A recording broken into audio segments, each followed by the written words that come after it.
Telangana public service commission విడుదల చేసిన general junior lecturer ఫలితాలలో నల్గొండ జిల్లా పరిషత్ స్టడీ సెంటర్కి చెందిన అభ్యర్థులు సత్తా చాటారు. ఇద్దరు విద్యార్థులు రాష్ట్ర స్థాయి ర్యాంకులు సాధించి జూనియర్ లెక్చరర్లుగా ఎంపికయ్యారు. తెలంగాణ పబ్లిక్ సర్వీస్ కమిషన్ సోమవారం విడుదల చేసిన జనరల్ జూనియర్ లెక్చరర్ ఫలితాలలో నల్గొండ జిల్లా పరిషత్ స్టడీ సెంటర్కు చెందిన ఉమా లక్ష్మీనారాయణ రాష్ట్ర స్థాయిలో 171వ ర్యాంక్ సాధించారు. మొత్తం 450 మార్కులకు గాను 313.542 మార్కులు సాధించి మల్టీజోన్ 2లో బీసీఏ కేటగిరీలో మొదటి ర్యాంకు సాధించారు. మరో అభ్యర్థి డాక్టర్ కె పరమేష్ మల్టీజోన్ 1లో ఎస్సీ కేటగిరీలో మొదటి ర్యాంకు సాధించగా రాష్ట్ర స్థాయిలో 27వ ర్యాంకు సాధించారు. ఈయన మొత్తం 450 మార్కులకు గాను 347.916 మార్కులు సాధించారు. రాష్ట్ర స్థాయి ర్యాంకులు సాధించిన ఈ ఇద్దరు జూనియర్ లెక్చరర్లుగా ఎంపికయ్యారు. అదేవిధంగా గ్రూప్ 1 ప్రిలిమ్స్ పరీక్ష ఫలితాలలో నల్గొండ జెడ్పీ స్టడీ సెంటర్కు చెందిన 14 మంది అభ్యర్థులు మెయిన్స్కు అర్హత సాధించారు. జెడ్పీ స్టడీ సెంటర్కు చెందిన అభ్యర్థులు ప్రభుత్వ ఉద్యోగాలు సాధించడం, గ్రూప్ 1 ప్రిలిమ్స్లో అత్యధిక మంది ఉత్తీర్ణత సాధించి మెయిన్స్ అర్హత సాధించడం పట్ల జెడ్పీ సీఈఓ ప్రేమ్కరణ్ రెడ్డి సంతోషం వ్యక్తం చేశారు. ఇలాంటి స్టడీ సెంటర్లు అన్ని జిల్లా మరియు నియోజకవర్గ కేంద్రాల్లో ఏర్పాటైతే నిరుద్యోగ యువతకు ఎంతగానో మేలు జరుగుతుందని, అదే సమయంలో వారు తప్పుదారి పట్టకుండా ఉంటుందని అన్నారు. రాష్ట్ర ప్రభుత్వం ఈ దిశగా ప్రయత్నాలు చేస్తుందని, అవి త్వరలోనే అందుబాటులోకి రావాలని ఆకాంక్షించారు. ఈరోజు చాలా ఆనందకరమైన రోజు అనిపిస్తున్నది. ఎందుకంటే జెడ్పీ స్టడీ సెంటర్లో జిల్లా పరిషత్ ఏర్పాటు చేసిన దాంట్లో ఉమా లక్ష్మీనారాయణ హిస్టరీ సబ్జెక్ట్ తోటి జూనియర్ లెక్చరర్గా సెలెక్ట్ కావడం జరిగింది.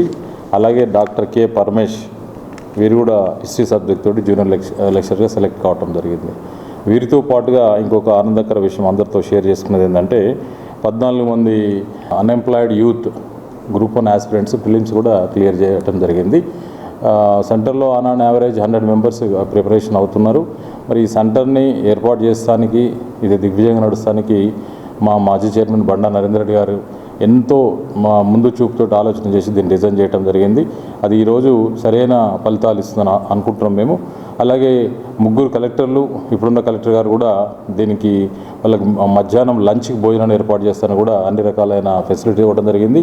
దానికి సంబంధించిన వాళ్ళకు ఏసీ రూమ్స్ అయితేంది, క్యూబికల్ అలాట్మెంట్ అయితేంది, ప్లస్ బుక్స్ ఇవన్నీ కూడా జెడ్పీ నుంచి మనము సేకరించి ఇవ్వడం జరిగింది. మాకు వస్తున్న ఫీడ్బ్యాక్ ఏంటంటే ఒక యూపీఎస్సీ సివిల్ సర్వీస్ ఎగ్జామ్ కూడా జెడ్పీ స్టడీ సెంటర్లో కూర్చొని చదువుకొని క్లియర్ చేయొచ్చు అనేది పిల్లలే చెప్తున్నారు. అలాగే వేరియస్ కాంపిటేటివ్ ఎగ్జామ్స్కి వాళ్ళ నీడ్స్ బట్టి, అంటే కొన్ని లైబ్రరీలో మేము కూడా చూసి వచ్చాం, లైబ్రరీని దీనికంటే ముందు స్టడీ చేసినాం. అక్కడ ఏంటంటే డిఫరెంట్ బుక్స్ అందుబాటులో ఉంచుతున్నాం.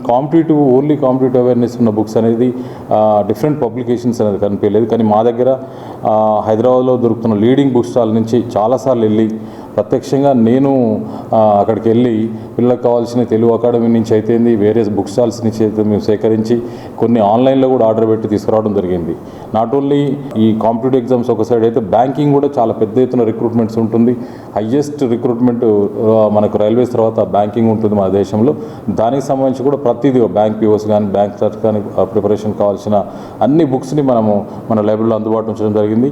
వాళ్ళకి డైలీ న్యూస్ పేపర్స్, మరి అక్కడ కూర్చుంటానికి చాలా చాలా ప్రశాంతమైన వాతావరణం, చుట్టూ చెట్లు ఉన్నాయి, మధ్యలో ఏసీస్ ఉన్నాయి, ఇక్కడ ఏ డిస్టర్బెన్స్ లేకుండా చదువుకుంటున్నారు.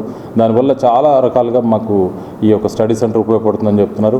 దీనికి ఇన్స్పిరేషన్ ఏంటంటే మేము ఉస్మానియా యూనివర్సిటీలో లైబ్రరీలో చదువుకునే రోజులు గుర్తొచ్చి దాన్ని ఇన్స్పిరేషన్గా తీసుకొని దీన్ని డిజైన్ చేయడం జరిగింది. మాకు ఉస్మానియా యూనివర్సిటీలో అడ్మిషన్ రావడం ఒక ఎత్తు అయితే, అడ్మిషన్ వచ్చిన తర్వాత లా కోర్సులో జాయిన్ అయినప్పుడు చాలామంది ఓయూ లైబ్రరీలోనే రోజంతా కూడా అటెండెన్స్ అంత ఇంపార్టెన్స్ ఇవ్వరు. కాబట్టి మనకి లైబ్రరీలో గడిపిన రోజులు చాలా సంవత్సరాలు ఉన్నాయి మేము అందరం కూడా. అంటే ఆ లెవెల్లో అక్కడ చదువుకున్న వాళ్ళం ఈరోజు ఐఏఎస్ ఐపీఎస్ ఆఫీసర్లతో పాటుగా ఇలా డిస్టిక్లో ఉన్న ఇంపార్టెంట్ పోస్టులలో సిఇఓస్ కానీ, పీడీడీఆర్డీస్ కానీ, డిప్యూటీ సిఇఓస్ కానీ, ఇంకా అడిషనల్ పీడీస్ కానీ, ఈ పోస్టులన్నీ కూడా 90% ఏవో గ్రూప్ 1 మన అప్పుడు సివిల్స్ గ్రూప్స్ ప్రిపేర్ అయిన యూనివర్సిటీ మా యొక్క స్టూడెంట్స్ తోటి నిండి ఉన్నది. ఈరోజు ఆల్మోస్ట్ ఇప్పుడు జిల్లాలో ప్రతి జిల్లాలో ముఖ్యమైన పాత్ర మన ఉస్మానియా యూనివర్సిటీ స్టూడెంట్స్ పోషిస్తున్నారంటే అది నిజంగా చాలా రకాలుగా ప్రజలకు ఉపయోగపడుతున్నది. నిరుపేద కుటుంబాల నుంచి మేమందరం రైతు కుటుంబాల నుంచి చాలామంది చదువు అంటే తెలియని వాళ్ళం యూనివర్సిటీకి వెళ్ళిన తర్వాత ఒక అకామిడేషన్, ఒక studies and library, Osmania university library, అక్కడ ఇస్తున్న గవర్నమెంట్ ఇచ్చిన ఫ్రీ ఫుడ్ అండ్ అకామిడేషన్, మేము హాస్టల్స్లో ఉండటం, అందరం కూడా ఒక టీమ్ స్పిరిట్ తోటి చదువుకోవటం కూడా మాకు చాలా చాలా ఉపయోగపడ్డది. అదే ఇన్స్పిరేషన్ తోటి నల్గొండ జిల్లాలో జెడ్పీ స్టడీ సెంటర్ ఏర్పాటు చేయడం జరిగింది. ఈరోజు మరి అదే ఫలితాలు ఇక్కడ కనిపిస్తున్నాయి. మరి మా ఒక చిన్న డిస్ట్రిక్ట్ హెడ్ క్వార్టర్లో ఒక చిన్న సెంటర్ నుంచి ఒక 14 మంది గ్రూప్ 1 ప్రిలిమ్స్ క్లియర్ చేశారంటే మరి దాని యొక్క అవుట్ రైట్ వాళ్ళకి ఇచ్చిన సపోర్ట్ అయితేంది, ఇక్కడ జిల్లా అధికారులు అయితేంది, అలాగే ప్రజాప్రతినిధులు అయితేంది, వాళ్ళకి అందుబాటులో ఉండి చాలా రకాలుగా సహకరిస్తారు కాబట్టి ముందుకెళ్ళడం జరుగుతుంది. దాన్ని ఇంకా రాబోయే రోజుల్లో కాంపిటేటివ్ ఎగ్జామ్స్కి అన్ఎంప్లాయిడ్ యూత్కి ఉపయోగపడేటట్టు చేస్తున్నాము. ఇంకా దానికోసం ఏంటంటే సాఫ్ట్వేర్ సైడ్ కూడా స్కిల్ డెవలప్మెంట్ ట్రైనింగ్స్ కానీ లేకపోతే అక్కడి నుంచి ప్లేస్మెంట్స్కి కానీ మన డిగ్రీ కాలేజ్ ప్రిన్సిపల్ సార్ కూడా వారితో మాట్లాడడం జరిగింది. వారు ముందుకు వస్తున్నారు. సో దాన్ని అంటే గవర్నమెంట్ లెవెల్లో కూడా ఇది చాలా పెద్ద ఎత్తున చర్చ అవుతుంది. అంబేద్కర్ నాలెడ్జ్ సెంటర్స్ అనేది ఏర్పాటు చేయడం నియోజకవర్గానికి ఒకటి అనేది కూడా రీసెంట్గా మన పంచాయరాజ్ మినిస్టర్ మేడం మాట్లాడడం జరిగింది. మరి ఇసుంటి దాన్ని రోల్ మోడల్గా తీసుకొని ప్రతి నియోజకవర్గ స్థాయిలో 119 కేంద్రాలను ఇసుంటి ఏర్పాటు చేస్తే ఒకటి స్కిల్ డెవలప్మెంట్, అన్ఎంప్లాయిడ్ యూత్ మన పక్కదారులు పట్టకుండా వాళ్ళకు ఒక పర్పస్, మోటివేషన్, వాళ్ళ యొక్క లైఫ్ అంబిషన్ ఏంటిదనేది అక్కడ ఒకటి పెట్టుకొని కూర్చున్నట్లయితే మనకు సొసైటీలో ఏర్పడుతున్న ఈ చాలా రకాలైన ప్రాబ్లమ్స్ కూడా ఇది సొల్యూషన్ అవుతుంది. డ్రగ్ అడిక్షన్ కావచ్చు, లేకపోతే మనకు జరుగుతున్న క్రైమ్ రేట్ కావచ్చు, ఇవన్నీ కూడా తగ్గిపోతాయి. ఎందుకంటే అన్ఎంప్లాయిడ్ యూత్ ఎప్పుడైతే అన్రెస్ట్ ఉంటారో ఆ రాష్ట్రం కానీ ఆ దేశం కానీ చాలా అన్రెస్ట్ ఉంటుంది.